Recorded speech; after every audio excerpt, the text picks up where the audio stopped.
Is your are your headphones too loud? You want me to lower them? No, I actually think they might be a little low. Too low? Just a little bit up. Try? Yeah, I think better? Yeah. Is that better? Okay. Yeah. Cool. All right. So we will get started. Thank you for being here. Thank you for inviting me.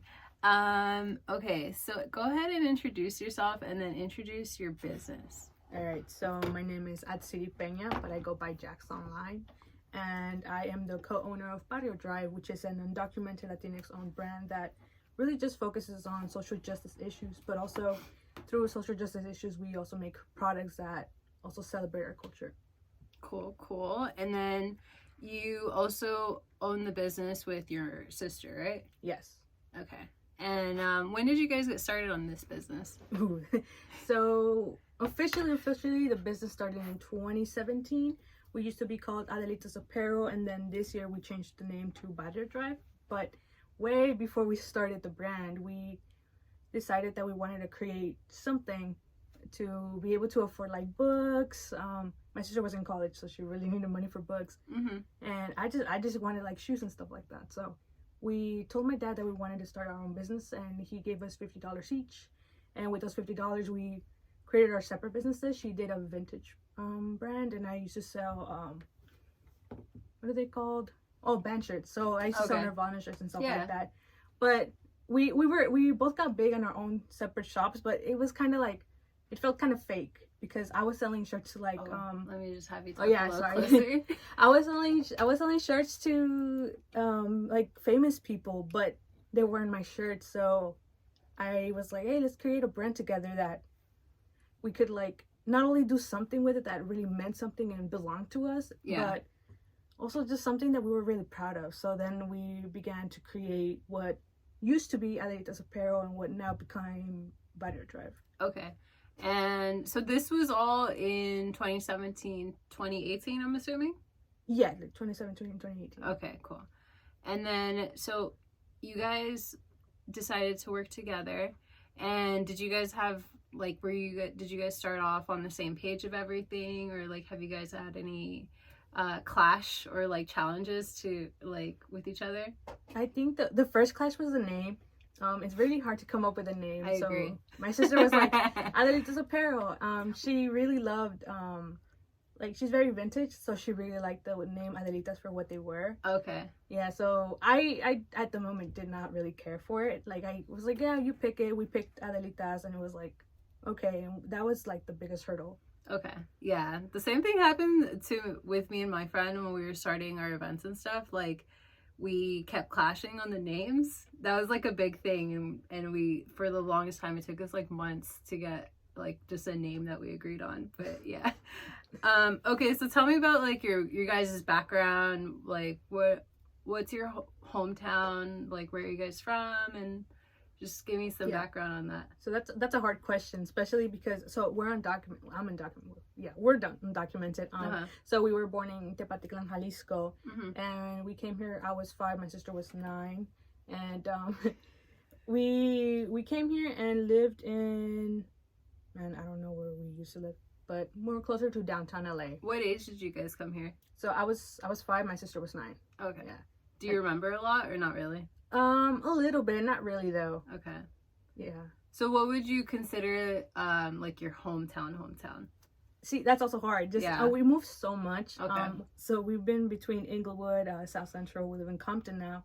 So I just kind of like just say the hood, like whichever one it is, because we've been through all of them. Yeah. So I don't really know which one to rep. I just rep all of them. Okay. And then both of your parents are from Jalisco? Yes. Okay. Cool. And did you ever, when you first came, did you have trouble speaking English? Like, did you have trouble learning the language or anything? Yeah, so I knew Spanish. To me, it was very hard specifically because during, like, first grade, I had a really abusive teacher. She was, like, really xenophobic. So I learned it quickly, but it was more like the bullying, unfortunately, really worked. Yeah, I was bullied by my teacher. Like, she would put me up in front of the class to like read or speak English, and then like tell the students to make fun of me. Oh my god. So it was like really rough. So I learned it pretty fast Damn. because of it. That's so traumatizing. Yeah, which is why so like in podcasts and stuff, like because of the trauma response, like I forget how to breathe when I'm talking and stuff like that. Or in not just interviews, like sometimes I get to go to be a panelist, and panelists are even harder because like they won't give you the questions beforehand. Yeah. You like right now it's you're just like on the spot. Right? Yeah, and then panels are like a bunch of students and it's scarier for me. But yeah. Okay. Yeah, that's the reason why I create all these questions for people that are gonna do an episode, and it's because I have social anxiety, and I have just anxiety in general, just speaking to people. So I'm also very shy. And so I'm just like, if I was being interviewed, I would prefer somebody to prep me and have questions. At least I know where the conversation is going, and then it'll make me a little less nervous. Yeah, it helped a lot. Okay, actually. Cool. Okay, so what schools did you go to? So I went to like, what's the name of this school that embarrassed you? And 28th Street School. I hate that school, and I went there I went there. I started when I first came in. We ended up in Inglewood.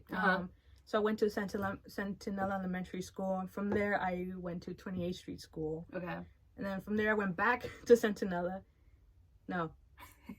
See, I went to so many. I forget. I did not go back to Sentinella. We went back to Inglewood, but I went to a Catholic school named not St. John.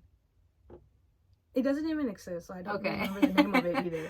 But I went there for like a year or two. They closed down, and then I went to another one down here called Holy Name School, which is also a Catholic school. And then I went for that one a couple of years, and then I went to Animal Inglewood High School back to Inglewood. Okay. And then you went to a lot of schools. Yeah, the cool thing was like from the Animal one, I went there, and then I met back up with the friends from Sentinella. Okay. So I was like, It was harder when I moved between the Catholic schools, because Catholic schools go from kindergarten up to like eighth grade. Yeah. So when I was going there, I quite literally did not fit in like whatsoever, because they all knew each other since they were like babies. That happened to me too. I went to Catholic school for 3 years, from 6th to 8th, and because my public school didn't continue at 8th. And so my parents put me in private school, and everybody knew each other, and I always felt like I was just like out of the loop in some ways, because even though I made friends, like I still didn't feel like we were as close as everyone else, because everybody else grew up with each other. So, like they're literally childhood friends. Yeah. So that was also very hard for me, especially being like a really shy kid. So that was me. I'm pretty shy too. I'm like really shy. Yeah. So for me, even to do a podcast is like it makes me proud of my little self. You're doing it. Okay. So what did you see yourself doing when you were younger? I wanted to be a veterinarian. Okay. I love my dog, and I was like, I'm gonna be a vet. But I think if it always changed. So it was a vet, and then I wanted to be a lawyer, and I stuck with that until I finished college, and then I was like, I don't want to work. But I already had the brand for a long, like we started the brand.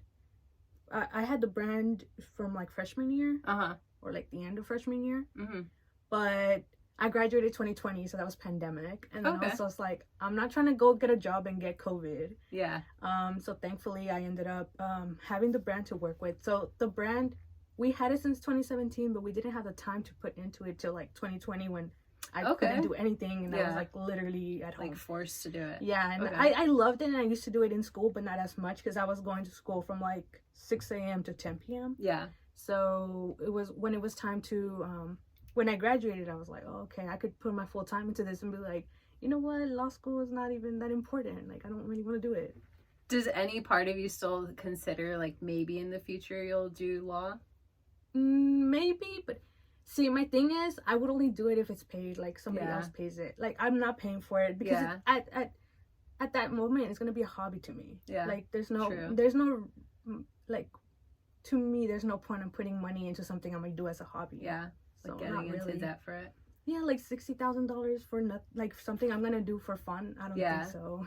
Yeah, it's more of like just like a passion, probably. Yeah, like what we do already is basically what I wish I could do, like what I wanted to do as a lawyer. Yeah. So I think it worked out for me, thankfully, through the day. And did you guys see an increase in like sales and everything as soon as you started investing more time into it? Yeah, I think it's most like it was like a perfect moment because not only did people have so much time to do it, right, they had no other choice but to be online and watch our stuff.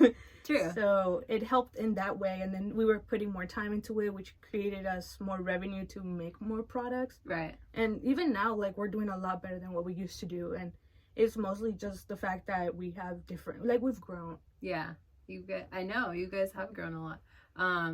And then during the pandemic, I know you guys were selling those masks. The face masks, yeah, which are really cool. I bought a bunch of them. They're super cute. Thank you. How do you guys like? Who makes them? Like, yeah. So go ahead. Finish your question. So you have like what do you call those people that like? I don't know what the word for it is, but like they just make your product like costureras. I don't know. What's that word mean? Costureras are like the people who sew. Okay, yeah. So how does that work? Who's making those masks? So the masks, nobody does them anymore. We just have a bunch. Okay.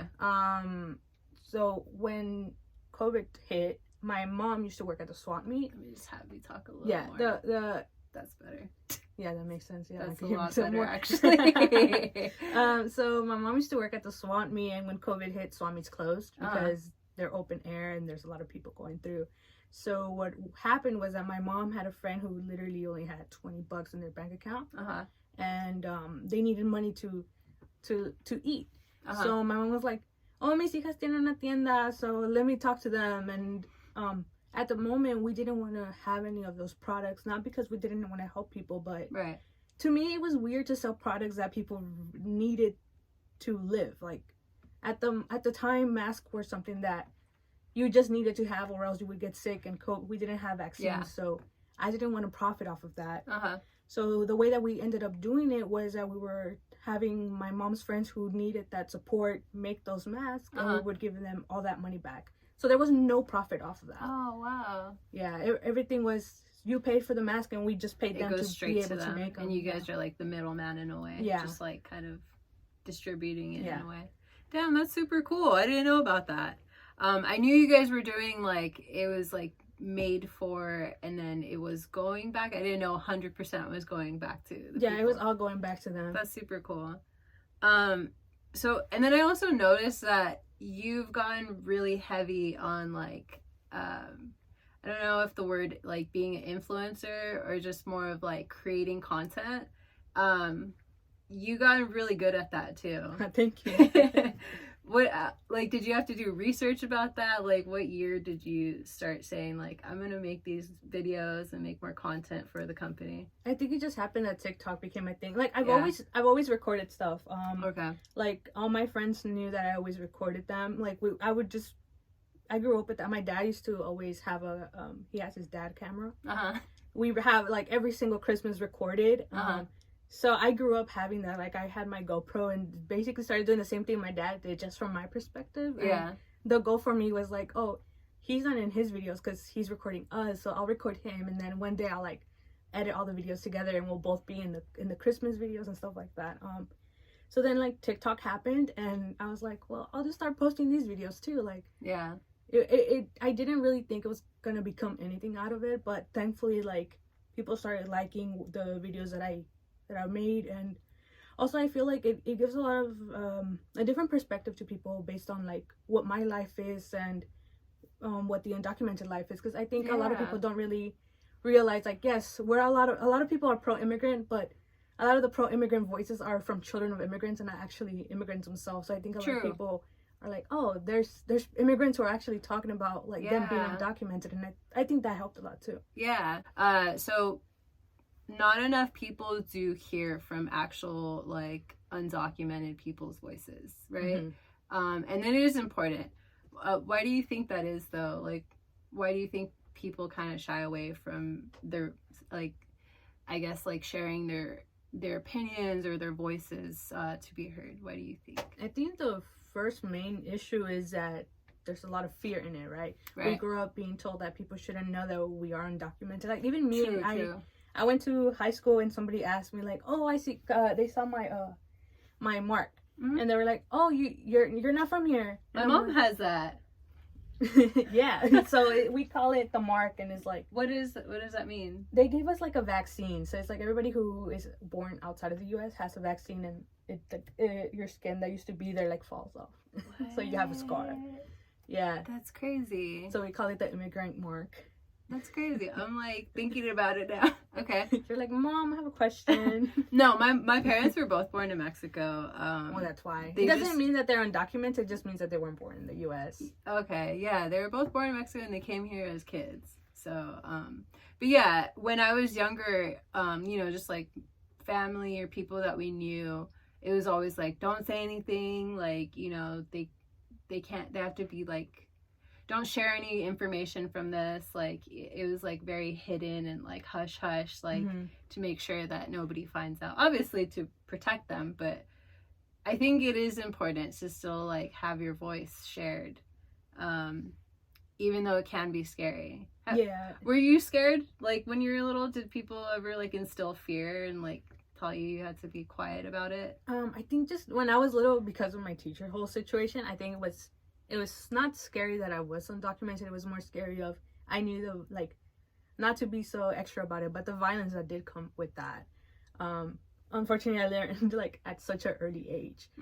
But not really. Like when I started creating the videos, I didn't really think about it. I know my friends are more scared than I am, but for me, it's more like,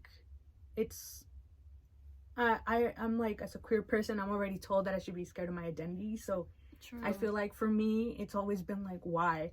So I've been very open about everything, thankfully, that it's helped me, helped others, and that's kind of what I want to do with my life. Like, I kind of want to be the director of my life, where I decide what I do and who I do it with, type of stuff. So if I'm open about something, it's because I wanted to do it, and not because I'm doing it out of fear or not doing it out of fear. Does it feel liberating to be able to do that and to be able to like express just like who you are as you are? Yeah, I have a lot of things that I'm just like, I like that I'm doing that, especially because I think I think about my life the way like, oh, I hope one day I get to make a movie, and I'm like, I don't want my movie to have like a coming out scene. I don't want my movie to come out like have a scene where I tell my friends that I'm undocumented. Like, I just want to have a movie where it's like I'm just me and things happen, and just like have happy endings without having to have like all those traumatic scenes. Yeah. Okay. That's super cool that you think that way too. Do you think you would want to do like a documentary or like a... Oh yeah, I would love it. I'm shooting for a documentary, hopefully, like not actually shooting it, but I'm hoping to create a documentary about the brand one day. Yeah, that'd be cool. Yeah, because it's like I love that people love our parents, so like I want to have a movie about that. I love seeing your family in the videos. I think it's super cute as like a whole family. You guys are working together, and not enough people see that. People that have their own like shops or online businesses, a lot of the times it'll just be like, you won't see the behind the scenes of it. And I think it's very real of you guys to share some parts of those behind the scenes moments, because it's not all just like everyone's doing it by themselves. There's always people that are helping in some way. Okay, so let's what are some common misconceptions about DACA recipients? I think the main one is that people think DACA means you have a status. So even DACA recipients think that, like, not all of us, some people think that with DACA you have like some sort of citizenship or residency. We don't. We get a social security card, and that's about it. Like, we get to work legally, and that's really it. There's like a study that shows that after the first year of DACA, you actually don't have all that stability that they like tell you you're gonna have. Like, people have hope when they get DACA, they have all this hope. Yeah. But then after a year, you're like, oh man, they're gonna take DACA off. It's you actually have more instability, because now you have to pay for the $500 fee every 2 years. Right. You don't know if you're still gonna have DACA in the year. Like, there's a lot of instability that comes with it, unfortunately. Yeah, there's no like promise, and you kind of are living like in this limbo in a way.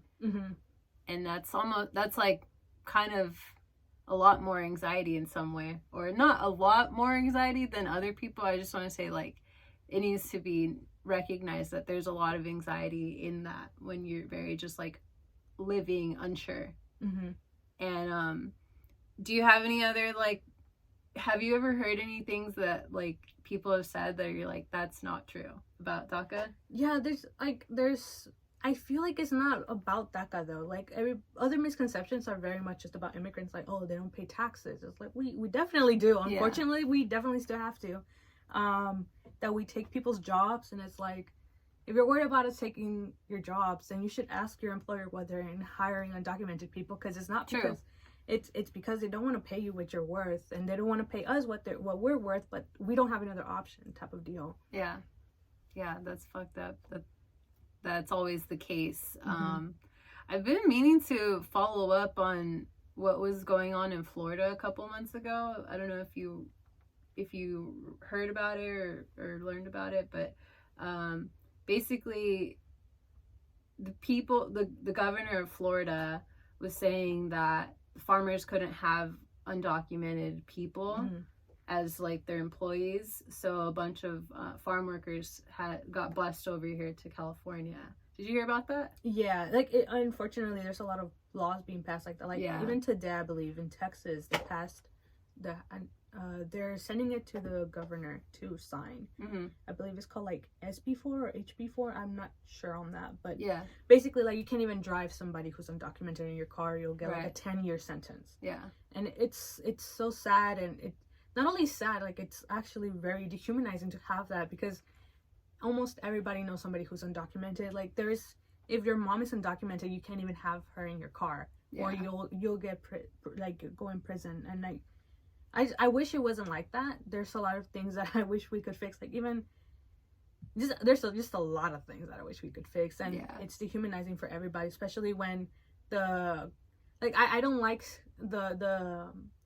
the way that people think that the one way to be pro-immigrant and the sayings that you should say when you want to like support immigrants is saying like, yeah, but immigrants are the ones who put the food on their table. Immigrants are the ones who do this. Like, yes, we do that, and I'm glad that people recognize that. But it's also like we are not just worth on labor. Yeah, and a lot of the times, it is like I see how that can be almost like a backhanded compliment in a way, right? Like, yes, you recognize us, but you're only recognizing us for doing the labor that helps you. Mm-hmm.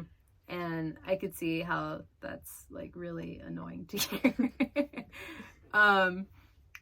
Do you ever get tired of talking about, just out of curiosity, do you ever get tired of talking about DACA or like undocumented legislative work? I don't know what that word is. I think it gets exhausting because you're like over and over again.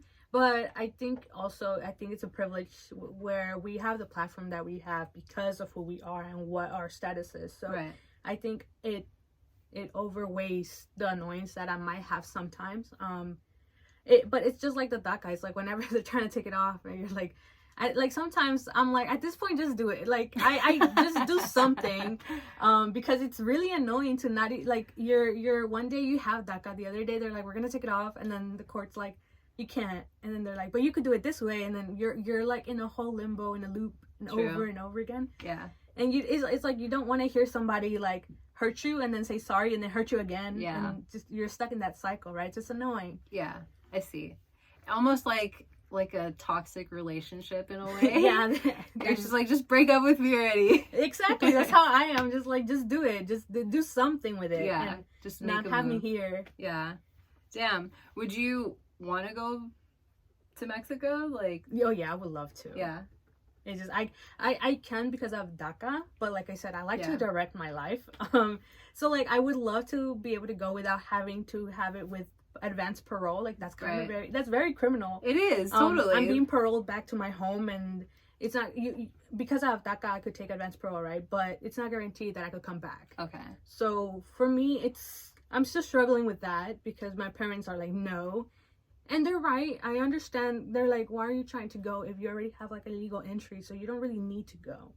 And for me, it's more like, yeah, but how long is too long to wait? Like, sure, I'm right now, I'm young, but like what happens if I'm still in this limbo when I'm like 40, 60 and I can't actually like move as much as I would like to like go actually explore and travel. I would love to see the like go to Machu Picchu. I would like to go do so much, but I'm also very worried of, I'm also aging. Like, I'm not old, but I get you. I think a lot about way farther, and I'm just like, way farther, I'm not going to be able to, like, climb, right? Yeah. So, like, How long is too long? Yeah, true. I agree. That's frustrating.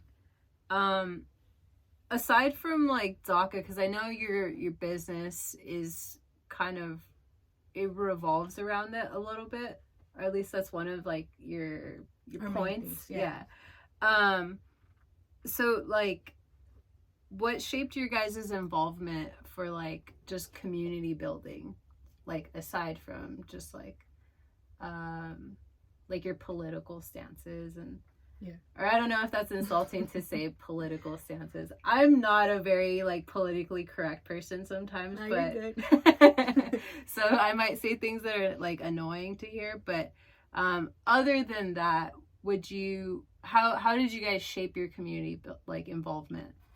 I think it's just because we meet different people from different walks of life. Like, today we actually dropped our so we have something called the home collection. And it's for, like, 100% of the proceeds go to the DACA fund that we have. But the home collection is basically a representation of different cultures through souvenirs. Yeah. So when I came to the U.S., one of the things I brought with me was a shirt from Puerto Vallarta that I had when we went to Puerto Vallarta when I was, like, I think I was maybe 4. And I'm still on the lookout for one of the same exact shirts, but in my size that I could wear now. But the reasoning of the Puerto Vallarta, I'm just talking about the Puerto Vallarta shirt, is because it's one of the ways that I'm like, oh, this is my home, right? Yeah. So one of the ways that, like, when my friends go out to travel, I ask them for a souvenir, and the way that my family travels, or they go to Mexico and come back, they bring me a souvenir, because that's all I ask for is a souvenir. And I'm like, let's create something where other people could, you know, also have something to hold on to, like their culture, their roots, their home, and representative of the culture that they come from.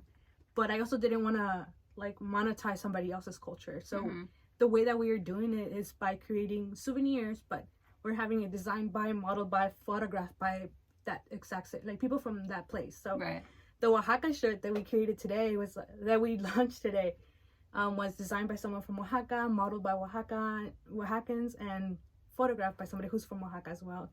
And I think that's one of the ways that we are able to create community, because we're not just, like, saying, oh yeah, we're from here and we're kind of similar, like, sure, you guys are from Mexico también, pero, like, we're very different still, right? So for us, it's finding ways to not just represent their culture, but also, like, really be respecting their culture and also celebrating at the same time. And I think it shows to people, and people love that about us. So I feel like that's one way we could do it. And we also talk about other social justice issues. Like, we're not just about immigrant issues, because our world is very political, and we're not the only people being hurt by social justice issues, right? So I think that's one of the ways. Okay.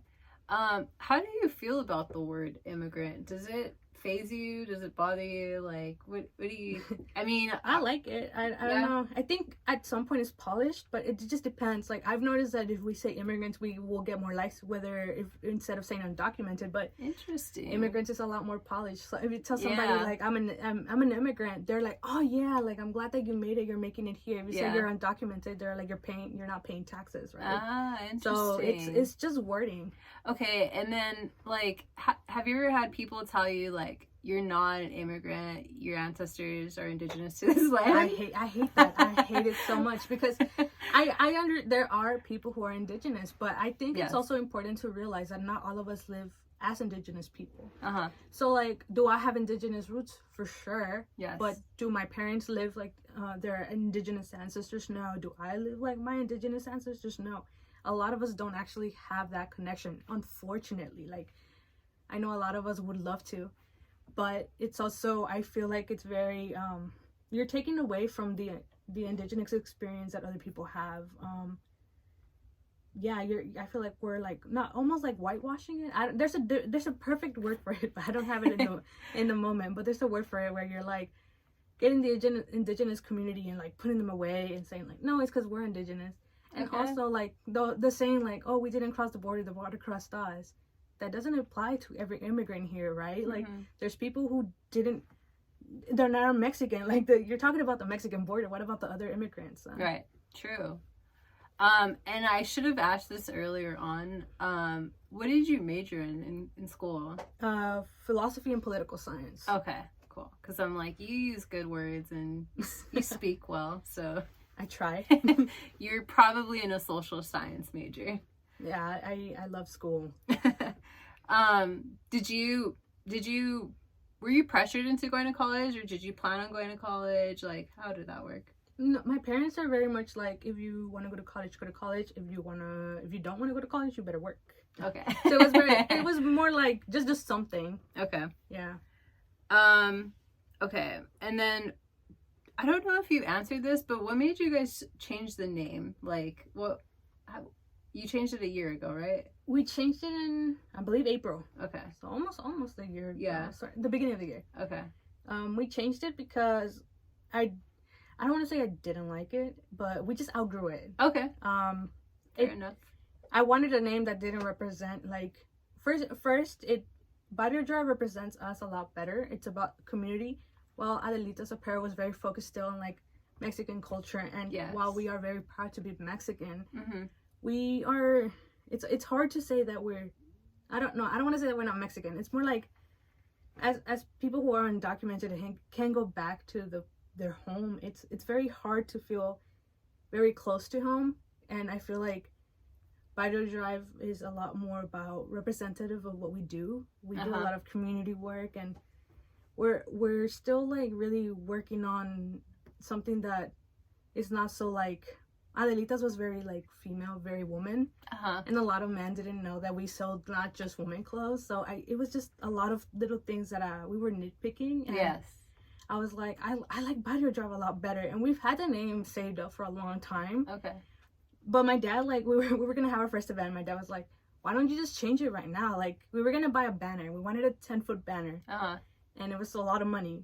And my dad was like, just change your name. Like, you're gonna make a banner, and then knowing that you're not gonna have that name anymore, so you're just gonna throw that away. I'm like, that's true. So we changed our name because of that, like, at the moment. But the name was, we just outgrew it. Okay. That's interesting to hear.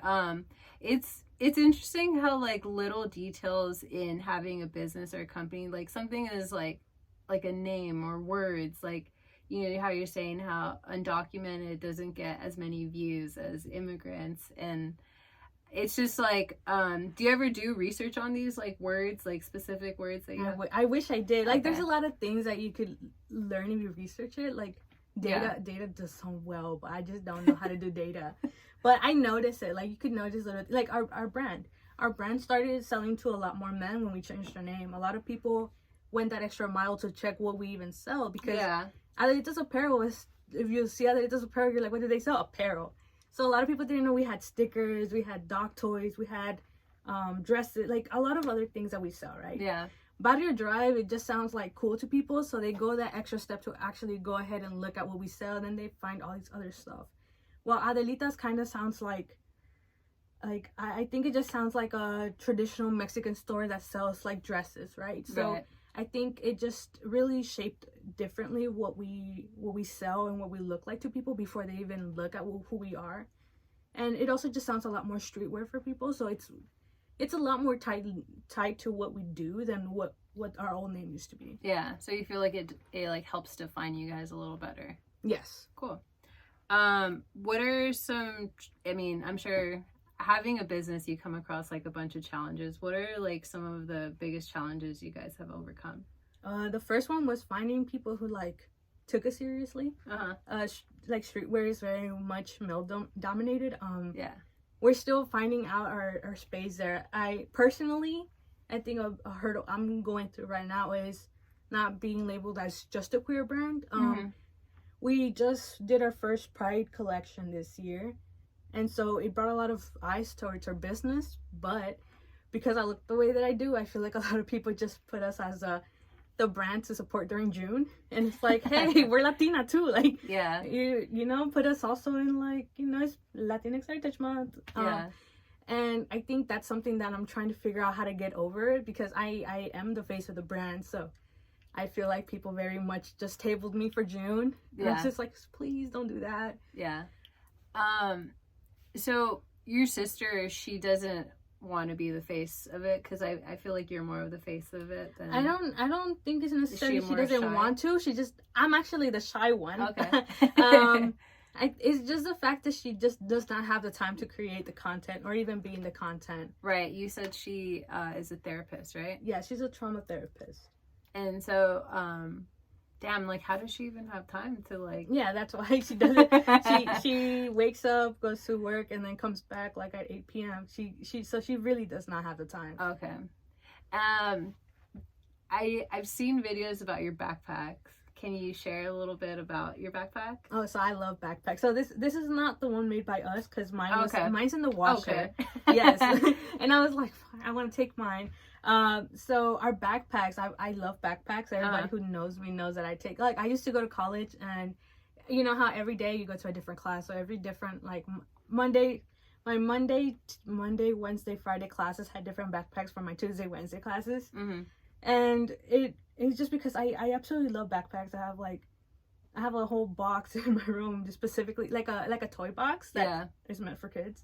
Is there like a meaning, or like you just love backpacks? I don't like purses. Okay. But also women jeans for some reason just don't have pockets, and I need a backpack that's annoying. For space. Yeah. Yeah, because I do not use purses, so next big thing is backpacks. I know, I don't really like purses either, but I just carry, like, my phone and then, like, my ID. But where do you carry your phone? Like, with your hand? Yeah. But what do you... See, I can't do that. I need both my hands. Or I just tell my boboyfriend to carry my ID or, like, my credit card, and then I'm just walking around without anything. Need to get a boyfriend. But, yeah, I hate that there's no pockets in any of our clothes and, like... Yeah, and the pockets that we have are, like, the back pockets, but, like, I don't like using those because I feel like someone will steal my phone or something. Or, like, I'll sit on it and need it, and then it'll be, like, a whole issue. I don't know if you've already thought about this, but maybe you should, like, make more clothes with pockets. Yeah, so we're looking for manufacturers here in LA because so my sister, she really wants to do a cardigans. Okay. And so the shirts right now we're still working towards growing, right? So something that we really want to do is like do our custom shirts so that we could do bigger sizes. But also we want to do like sweaters, but like actually construct them ourselves. So hopefully in the future, hopefully we're getting there. We're actually getting there this time around, to have enough like revenue, like ongoing revenue, that we're able to actually put money into creating our own clothes that we could put bigger pockets in. Nice. Yeah, because I think, that's important. And you could even sell based on that. Just like, tired of not having pockets. Yeah, like you see the skirt, it has pockets. Yeah, I hate the skirt doesn't even have pockets. Okay, so what are some things you guys have learned along the way? Ooh, I mean, it's probably a lot, right? Yeah, a lot of it's probably trial and error. Yeah, I think I'm learning a lot just marketing wise to reread all my stuff before I post them. No, but on a serious note, I'm learning to be a little bit more out there. I think when we started, like I said, I'm very shy, so I try not to go out. Not because I don't want to, but I get really scared. I have a lot of anxiety. Yeah. So it's hard. I just got my driver license, so hopefully we're doing a lot more of that. And just photo shoots. We're learning to do photo shoots. We used to not be able to, we didn't have money to like be able to do photo shoots. Because you have to pay the photographer, you have to pay the models. True. You guys have models and photographers? It's money. Damn. So you like go and look for somebody that's doing photography, and then you just like you hire them? We've like thankfully we had people, like we haven't paid people yet, like to model at least. We paid photographers, but thankfully we've had people who are like, hey, I would love to model for you, and they're super nice. But we hook them up, like we're like, every merch you want, like let us know, we'll take it with you. We had our very first photo shoot like around July. And it was like super dope. I love the photo shoot. We had a couple named Trino and Adam, and they rocked our Pride collection. We had like a lot of our models are our friends too. Okay, so that's also that helps. Yeah, like I'm just like we didn't have the funds, but as we're growing, we realize that people need to see what a shirt will look like on their body. True. So the thing that makes it expensive is that we want to have like all this merch to be like have a picture for a shirt, but per size, right? Right. Because sure, you have a model, like a size small model your shirt, but a 2X person like me wouldn't know what the shirt would look like, so I'm not small. So I want something like that that's more representative. So you can see yourself. Mm-hmm. Yeah, that makes sense. I know. When I was younger, I think it's a little better now. Like with companies are getting better with like hiring like regular sized models. Yeah. Because back then when I'm 30 right now, so in high school I would say like there was a lot of the models I would see that would be online or in pictures, and they were all like anorexic skinny. Mm-hmm. And I was never like tiny, like I was never like super like size 0 or 1. Yeah. So I would always think that like, oh, maybe I could pull that off, and then I couldn't. So I think it's important to see like your body before you buy clothes. So that's a good point. Who are your guys' who are some of your guys' inspirations in like companies or like apparel companies, or just like not even just apparel, just like overall like companies that you guys look up to?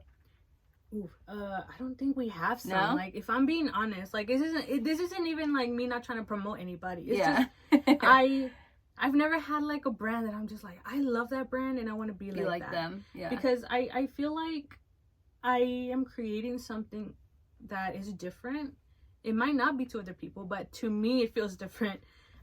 Because the goal is to be like a full unisex brand. Uh-huh. I want to have a unisex brand where it's still fitting to all bodies, not because there's a lot of unisex brands that are not unisex brands, but a lot of brands who are trying to do unisex, but they're just male shirts. Yeah. And I don't want to do that. Like, I want a true unisex brand, and that's why we really want manufacturers. Yeah. To create our own stuff, because I really want to get there.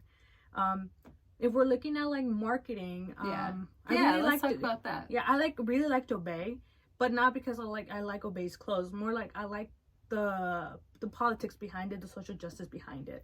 So like I even now, like I was telling my parents how I think it's so funny that my friends are just realizing how much I really do love art because of all the art that we've been putting out recently, because of the politics that are happening right now. Right. So I put out a drawing of French fries. I saw that. Yeah, I saw that. Yeah, so that's the type of art I absolutely love. Like, I love all the cartoonish stuff I do too, and I'm very proud of it. But I grew up a lot on like Banksy and stuff like that. So yesterday, a lot of my friends were like, "Oh my God, this one, you killed it with this one," and I was just like, "Yeah, that's what I grew up on. Like, that's what I studied by myself, not in school, but on my own, because that's what I really love." Question: are you the person that's doing the designs? So most of them, yes. Okay.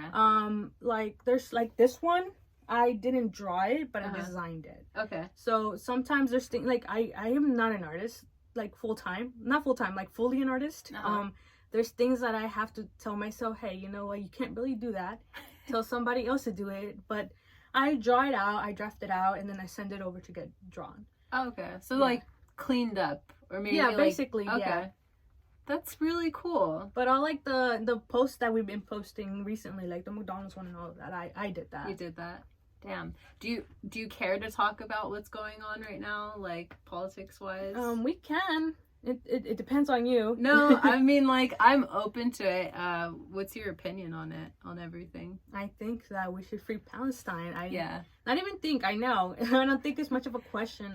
Watch this YouTube video get banned. It can, honestly. I know. That's why I said it based on you. No, but on a serious note, I don't think that it should be a question. Like, you're seeing people, like, quite literally being murdered, and it's an open air prison, and you wouldn't, if it was somebody, not even somebody, we don't have to put anybody in the same position, right? Right. But I don't think, as a human being, I don't think it's a question that there's real life human lives who are being affected. Right. And I don't see how people could think otherwise, that there's a quite literal genocide happening and not do anything about it. And for me, as an artist, I want to create things that allow people to not just fuel what they feel, but also allow people to post things where not postings, but go and protest about it. Right. Like, if you look up, there's not a lot of brands who are talking about it. Like, that's something that also hurts me. Like, as an immigrant brand, like I said, there's a lot of brands who love to talk about immigrants, but when our community is attacked, nobody wants to talk about it. Right. And to me, even the Free Palestine art I'm doing, I don't want to create merch out of it, right? Right. I'm not Palestinian. I'm not directly impacted, but that doesn't mean I can't do something on my part to help others do something if they can. Right. But I'm also aware that it is not something for me to profit off of, and we put all the art for free to be used, for personal use only. But we're also asking people like, hey, if you're downloading this for free from us, like, donate whatever you can to the cause, because we don't want to profit off of it, but that doesn't mean that we don't want to find a way to like donate, right? Yeah. And the same thing for like immigrant rights. I think that for brands who are like creating no human beings illegal merch or abolish ICE merch, they should also do something about it, right? Like, our struggles are not just for monetization. They're real things that we're living through. Yes. And especially like people like me, like even something like it's not trivial, something as rough like this that's happening right now with Palestine. Like, is there a possibility this could hurt me down the road? Yeah. But at some point you have to really think about what your life is and think, oh, do I really want to not stand up for something just because this might hurt me down the road? Like, honestly, sometimes it's like, fuck the papers. Like, yeah. Like, even when people are like, oh, why don't you just join the army? Like, I don't know about joining the army. It's something that I want to do for papers. So like, oh, cásate. Like, I always think about that too. Like, I don't want to have the worry of, man, I'm gonna have to marry somebody to get papers. Like, I need to do this to get papers. I want a life where we could just quite literally just live. Yeah. And that's kind of my feelings about this whole thing too. Like, to me, as somebody who came here as a child who had to go through what I had to go through in first grade, it's very hard to see children who didn't even have a chance to live. Like, a lot of these interviews are children talking about how, like, right, they can't even dream of a life where they're 40, 20, because their life is just not even their childhood, because they don't even get to have a childhood. Right. It's just live a few years and they don't even know what to do or how it looks like to even plan a future. Right. Just like us, we don't know how to plan a future because we don't know when we're going to get deported.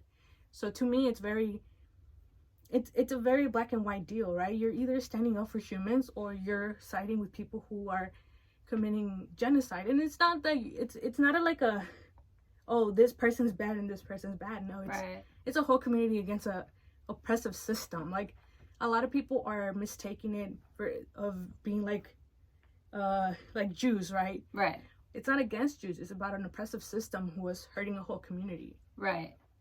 And it's about the people that are definitely just like feeling that it's okay to do this and to ignore the fact that it is a genocide in a way. Well, it is. But yeah, it's definitely not like, I've actually read and I've seen a lot of Jewish people come out and come forward with like posts and stuff about how it's wrong. So it isn't just it's like just Jewish people. It's all the people that are siding with allowing this and okaying this. And I'm sure it's frustrating because, like, for you and, well, just because it's frustrating for me, because it's like, here we are in the US and we're so privileged and we also can't do anything because our government doesn't care either. And it's just like frustrating on my end because, yeah, I see that I learned a lot about Palestine because of this, and unfortunately, but I've learned that the population is about 50% just children, like kids, and that's fucked up that we're just allowing this to happen. And it's just like, it makes this like feeling in my stomach just be like, I don't even know what to do anymore. Like, I'm like so frustrated with our politics, with our government. Like, they don't fucking care. Yeah, you know? and it's also like, people are like, I think what frustrates me as well is that people are like, well, you can be mad at Biden because if you don't vote for Biden, then Trump's gonna win. And it's like, has he shown you otherwise though? Yeah. Like, sure, he, in your eyes, he might be the lesser evil, but has he done something to show that he is the lesser evil? Because they are equally the same. Yeah, like, a lot of politics are. Yeah, and the same thing with immigrants, like immigrant rights, the same thing. They all say, "Oh, we're gonna give citizenship to DACA. We're gonna do this." They always do that. We're still here when they're running. Yeah, we're still here, and they have done nothing yet. Yeah, damn.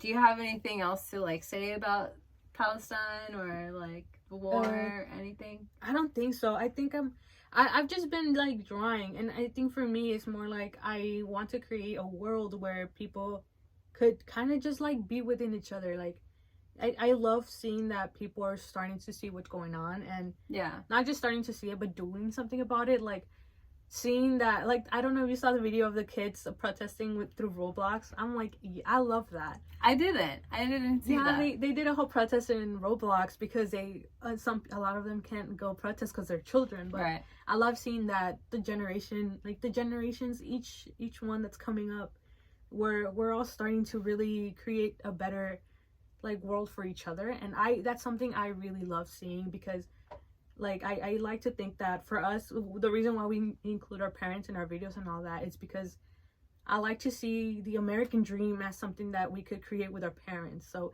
a lot of people say that we are our parents' wildest dreams, and it makes me sad because I'm like, our parents aren't even, well, at least my parents aren't even that old. And even if they were, like, I think they deserve to have their dreams come true as well, right? Yeah. So the way that I like to see it is like, where I'm creating the American dream with my parents. Like, I don't want to be the highlight of my, like, I don't want the highlight to be on us and our parents be proud of us because the highlight is on us. I want the highlight to be on both of us, right? Mm-hmm. And that's what we're trying to do. We're trying to put our parents in the pedestal along with us, because there is a possibility where in this world we all get to not just exist and succeed, but celebrate each other and uplift each other. Yeah, that's so important. I know we don't really know each other, but I feel like proud of you for being exactly who you are and exactly who you want to be. And I'm sure that feels really good inside. When you are who you truly are on the outside from in the inside, like you feel almost like, you know, there's just like no stopping you in a way. Yeah, and I try. And you're also potentially a role model for younger people, younger kids, for older people too. Yeah, I love my old community. Like we grew up with my grandma. Like we really don't go out of our house. So we grew up with our tias, our grandma, our parents. We're always with our quote unquote viejitos. And I think for me, what really matters to me is also putting that voice for the older generation out there, because it's so forgotten. Like even I think in all circles we think like, oh, because you're already old, like your time has passed. And it's like I hate that, because I think that we underestimate all the dreams that the older generation has, because a lot of them had to give it up, right? But that doesn't mean that it's too late to like, hey, you know what, let's revisit that, let's see what we can do to like also uplift you. And that's something I really try to work hard on, because I like I said, I love my viejitos.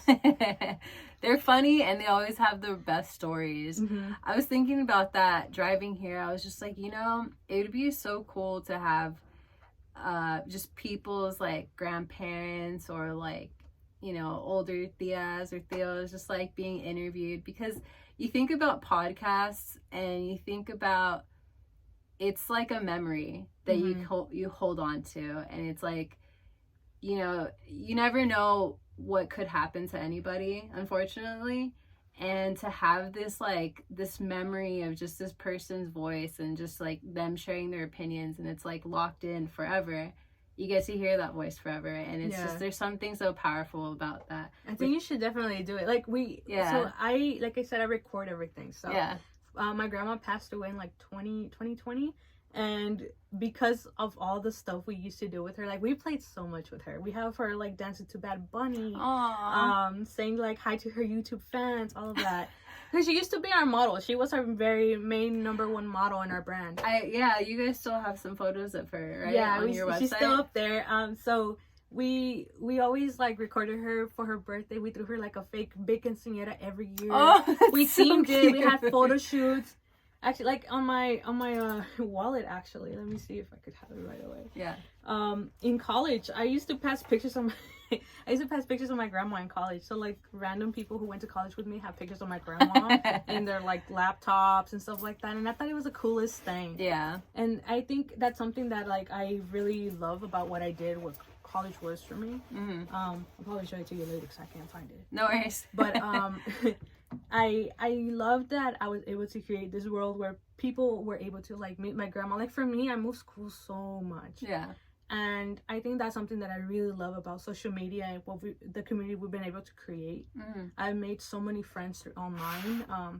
There's a lot of people that I've never met in real life. Like when they get to come to LA, they come and we meet up, and it's almost like we've known each other forever. Yeah. And I was able to create something similar for my grandma, because people started to know who she was, and people were like, oh, I want to go meet your grandma. And even even at the funeral, people from the internet came to celebrate my grandma's life. And I thought that was the most beautiful thing ever, because a lot of people out there who never met my grandma know that she existed and know what light she was. So that's something I'm really proud of. So I really do hope that you get to do that. Yeah, no, I definitely want to. I think a lot of people are shy to that's true to be like, hey, can you do? So I definitely have to keep reaching out. But I actually want to get my parents. They're also very shy. So my dad's not, but I know he is. I really want him to do an interview. Also because I worry about him. He has congestive heart failure, so it like scares me a lot. And my mom is just a very shy person. I'm gonna have to like get her drunk to come here or something. But I would like to interview my grandmas. I only have 2 of them left. I don't have any grandpas. But yeah, I definitely, I'm down to like, you know, if somebody needs to use me or like my platform to interview some older people, I'm down to do that. So you let me know too. Yeah, definitely. So we're down to our last few minutes, but do you have any advice for future entrepreneurs, for future people that are like interested in starting a business or doing something similar to you? Do you have any advice? I think the best advice is just do it. Like, I think it sounds corny, but like our name change, we were gonna wait until November 27, which is the year that we started, like our birthday, right? And I think if we had waited, we wouldn't have grown as big as we are now. Like, I think for people, we used to be big as our old name, but honestly, like we grew so much more. We have not just grew, but I think a lot of people see us a lot more serious. I don't know if like Adelita's Apparel sounded very like a craft store or something. But I think now we seem like a lot more serious brand, and people are taking us serious, and we've gotten a lot more bigger opportunity. Like yesterday, somebody who had emailed like 3 times with our old email, our old name, just followed us back, and I was like, awesome. And I know it was because of the name, and it's just simply as a name. So it honestly is just doing it and bet on yourself, because if you don't bet on yourself, then how are you going to expect somebody else to, right? True. So bet on yourself, because the only person who really knows what you can do truly, it's yourself. Right. So I think that's the best advice I could give. Nice. And then, so we'll close out here. Where can we find you on social media? We are on Instagram, TikTok, Facebook, Twitter, anywhere at Barrio Drive. Okay. Damn, you guys got the handles like that? Yep. Nice. I make sure of it. Which sometimes is very difficult for people. Yes. I was scared of that. Yeah. Do you have any events coming up or any future events in mind? Yes, we're going to be at the Dia de los Muertos first annual event by Persona the Shop in Mid-City Mercado on November 4th. Okay, cool. And then, all right, so we'll end here. Thank you so much for being here. No, thank you. Would you do this again? Yes. Were you nervous? Yes. Okay. Do you think your sister might be down? It's just timing. She was down. It was schedule, quite literally timing. Okay. Cool. All right. We'll end here. Thank you. You're like, don't lie to me. I know. No, don't lie to me. Her time, it's literally. I'm just like, girl. We had some photographer also coming from Texas, and she's like, I wanna have lunch. I'm just like, we will try Sunday. No worries. I mean, you are the face. So I was just like, I got the face. I got the face of the company. I'm good. Does this go there?